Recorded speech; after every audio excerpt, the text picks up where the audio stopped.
இப்போ அப்பா, அம்மா ரெடி. எனக்கு ஒரே எனக்கு அப்ப இருந்த கியூரியாசிட்டி வந்து குழந்தைங்க எப்படி இருக்கும்? இவங்க இவ்வளோ சொல்றாங்க. அவங்க எப்படி இருப்பாங்கன்னு தெரியல. பொதுவா என் பையன் நல்லவன் இல்லன்னுவாங்க. ஆனா பையன் வரும்போது பார்த்தா வேற மாரி இருப்பான்.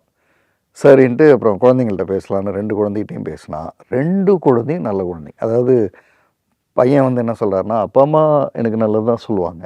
ஸோ அதனால நீங்க என்ன செஷன்னாலும் ஐ அம் ரெடி அப்படின்றாரு. இப்படி இப்படி நீங்க பார்க்க முடியாது. கண்டிப்பா. பொண்ணு I don't know we are right as இந்த நிமிஷம் வரை நாங்கள் என்ன செய்யணுமோ அதை செஞ்சிட்ருக்கோம். ஏன்னா 2 பேருமே கம்பெனிஸில் ஒர்க் பண்ணுறாங்க. நல்ல ஏர்னிங்கில் இருக்காங்க. நல்லா பண்ணிகிட்ருக்கோம். பட் எங்கள் ஃபாதர் மதர் வந்து இதை பற்றி யோசிக்கிறாங்கன்னா தெரில நாங்கள் எங்கேயாவது தவறுறோமா இல்லை தவற போகிறோமா இல்லை தவறக்கூடாதா தெரில. ஏதோ அவங்க யோசித்து தான் செய்வாங்க. ஸோ அவங்க சொன்னால் ரெடி அப்படின்னு.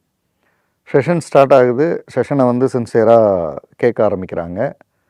பார்த்தா அவங்களுக்கு வந்து இந்த செஷனை கேட்கும் பொழுது சில ஏரியாஸ்க்கெலாம் நான் போகும்பொழுது அவங்களுக்கு சில நம்ம கவனிக்க முடியாது.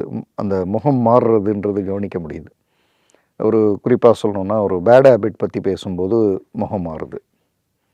அப்புறம் ஃபினான்ஸ் கண்ணாபின்னான்னு செலவழிக்கிறத பற்றி பேசும்போதும், இன்வெஸ்ட்மெண்ட் ஏன் பண்ணலன்றதை பற்றி பேசும்போதும் முகம் மாறுது. அப்புறம் வந்து சேர்க்கை சரியில்லாமல் வீணாக போனவங்கன்னும் போது கொஞ்சம் முகம் மாறுது.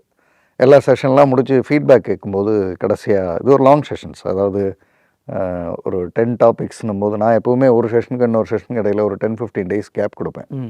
இருக்கிறதுலே ஈஸி என்னென்னா வருஷலாக 10 செஷனையும் நடத்திட்டு போயிடுறது.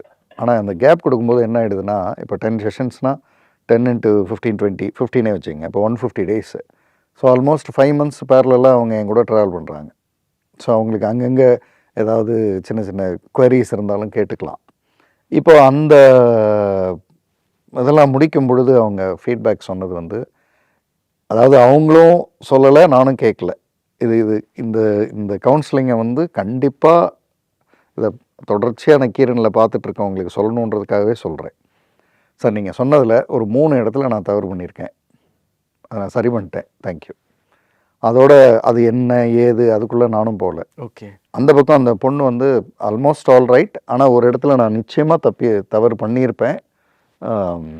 ஐ think I have protected my செல்ஃப். தேங்க்யூ.